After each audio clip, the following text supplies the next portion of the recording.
जय गुरुदेव मेरे प्यारे भाई बहनों, इंदिरा रावत राजस्थान अजमेर से। प्यारे भाइयों और बहनों, आज मैं आप लोगों के सामने एक सदना कसाई की एक ऐसी कहानी लेके आई हूँ जो कि जीवन भर बकरा काटता रहा और लास्ट में जैसे ही उसको सच्चाई का पता लगा तो वो सारे काम छोड़कर सदना भगत बन गया।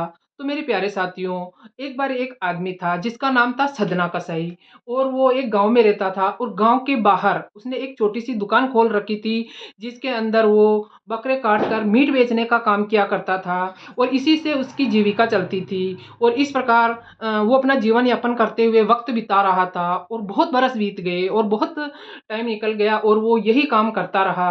एक दिन रविवार की शाम हो चली थी, तो उसने सोचा कि थोड़ा-सा माँस बचा है, अगर ये माँस बिक जाता है तो मैं घर पे चला जाता हूँ क्योंकि आज और मांस काटने की ज़रूरत नहीं है क्योंकि कल जुम्मा था।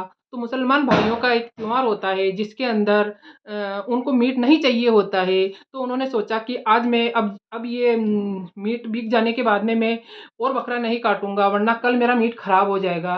तो थोड़ी देर वेट करने के बाद में एक व्यक्ति आया और उससे जो बचा हुआ मीट था सारा ले गया और वो बहुत खुश हुआ और अपनी दुकान बंद करके अपने घर को रवाना हो गया। जैसे ही घर में पहुँचा और अंदर बैठा, जितने में उसके दरवाजे पर खट-खट की आवाज़ आई, उसने सोचा कि अब इतनी रात को कौन आ गया है?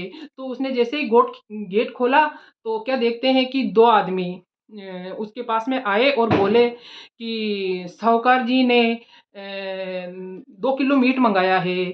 तो सदना कसाई ने बोला कि अभी तो मेरा मीट खत्म हो चुका है। तो उन्होंने बोला कि हम दुकान पर भी जाके आए लेकिन तुम्हारी दुकान बंद पड़ी थी तो हमने सोचा घर पे चलते हैं।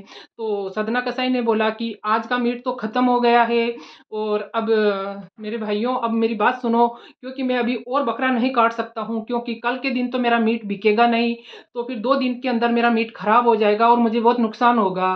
तो ऐसा करिए आप कल ले जाइए क्योंकि कल तो मैं आपके लिए मीट की व्यवस्था कर दूँगा क्योंकि एक दिन तो मीट को चलाया जा सकता है। लेकिन वो लोग नहीं माने और उन्होंने बोला कि तुम अगर हमें मीट नहीं दोगे तो हम साहूकार को सारी बात बता देंगे और फिर तुम्हारा क्या हश्र होगा ये तुम्हें खुद पता चल जाएगा। तो ये सुनकर सदना कसाई थोड़ा घबरा गया और वो सोचने लगा कि अब क्या किया जाए। बहुत सोचने के बाद में उसने एक प्लान बनाया और ऐसे बोला कि चलो ठीक है, मैं एक ऐसी युक्ति करता हूँ जिससे आपका भी काम हो जाएगा और मेरा भी काम बन जाएगा। तो उसने बोला कि चलो ऐसा करता हूँ, मैं इस बकरे की एक टाँग काट देता हूँ और वो मीट मैं तुम्हें दे देता हूँ और 2 दिन बाद में मैं बकरे को काट दूँगा और उसका मीट मेरे काम आ जाएगा। इससे ना तो मेरा मीट खराब होगा और ना ही साहूकार जी गुस्सा होंगे। तो ये सोचकर जैसे ही वो छुरा लेकर बकरे के पास में पहुँचा, जैसे ही बकरे ने उसको देखा और उसके हाथ में छुरा देखा, तो बकरा ज़ोर-ज़ोर से हँसने लगा क्योंकि उसके पास में कुछ ऐसी शक्ति या पावर आ गई थी जिससे कि वो सब कुछ समझ सकता था। तो वो ज़ोर-ज़ोर से हँसने लगा। ये देखकर सदना कसाई सदमे में आ गया कि ये क्या हुआ है? आज ये बकरा इतना हँस क्यों रहा है?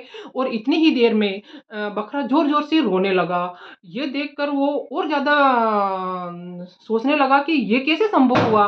तो उसने सोचा कि अरे तू पगले! तू पहले हँस रहा था, अब रो क्यों रहा है? इसका क्या कारण है? तो बकरे ने बोला कि जन्मों-जन्मांतर का ये क्रम चलता आ रहा है। कभी मैं कसाई बन रहा हूँ, कभी तू बकरा बन रहा है, कभी तू कसाई बन रहा है, कभी कभी मैं बकरा बन रहा हूँ, कभी तू मुझे काट रहा है, कभी मैं तुझे काट रहा हूँ और यही क्रम चला आ रहा है। तो यही सोचकर मैं हँस रहा हूँ कि तू जैसा व्यवहार करेगा वैसा ही मैं तेरे साथ करूँगा और मैं जैसा व्यवहार करूँगा वैसा ही तेरे साथ भी होगा।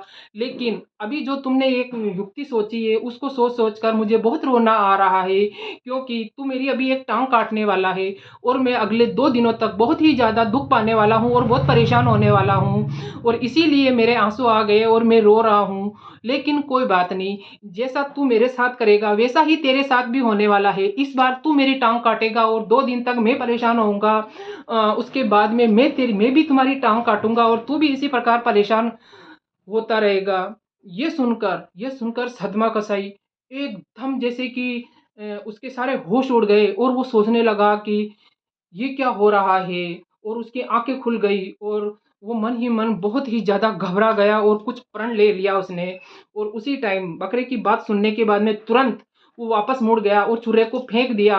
और जो साहूकार के आदमी आए थे उनके पास में जाकर उनको बोलने लगा कि भाई साहब मुझे माफ़ कीजिए, चाहे कैसी भी सिचुएशन हो, चाहे कैसी भी परिस्थितियाँ हो, आज के बाद में मैं कभी भी किसी भी बकरे या किसी भी जीव-जंतु को नहीं काटूँगा। और आज से मैं जो भी ये किसी के जीवों को दुःख देने का काम है या कोई भी गलत काम है, आज के बाद में मैं कोई भी गलत काम नहीं करूँगा, क्योंकि मुझे पता पड़ गया है कि कर्मों का फल अवश्य मिलता है। जैसा मैं कर्म करूँगा वैसा ही मुझे फल मिलेगा और जो फसल मैं बोऊँगा वही मुझे काटनी पड़ेगी।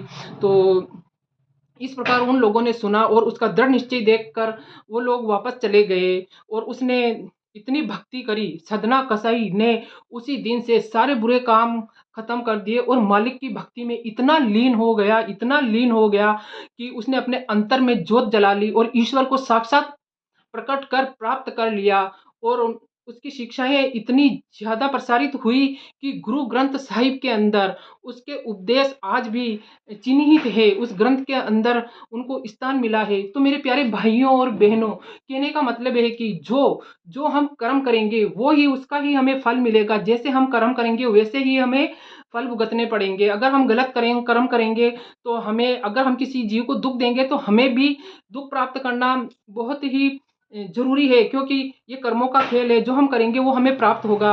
तो इसके बदले अगर हम ईश्वर की भक्ति कर बुरे कामों को छोड़कर अपने मनुष्य जन्म को सार्थक कर लें तो इससे बड़ा अच्छा काम कोई नहीं हो सकता है। जब इतना बड़ा जीवन भर बकरे काटने वाला व्यक्ति भी अपनी गलतियों की पश्चाताप करने के बाद में ईश्वर को प्राप्त कर सकता है, तो हम और आप तो इतने ज़्यादा पापी नहीं हैं, क्योंकि हमसे तो जाने-अनजाने कुछ भी अगर गलती हुई हो और पिछले जन्मों की गलतियों के बारे में तो हमें पता ही नहीं है। तो ईश्वर तो बहुत ही दयालु होते हैं और सतगुरु हमारे सभी कर्मों को अपने ऊपर लेकर हमें पाक साफ करते हैं और उसके बाद में हमें रास्ता बताते हैं कि बच्चों, अब आज तक जो किया वो तो किया, लेकिन आज के बाद में मैं तुम्हें पाक साफ करता हूँ। आज के बाद में कोई भी ऐसे काम मत करना और तुम्हें अपने असली घर पहुँचाने की ज़िम्मेदारी मेरी है। तो मेरे प्यारे साथियों, इससे बढ़िया साथी हमें इस दुनिया में कहाँ मिलने वाला है। तो सच्चे सतगुरु की शरण में जाइए और अपने जीवन को सफल बनाइए।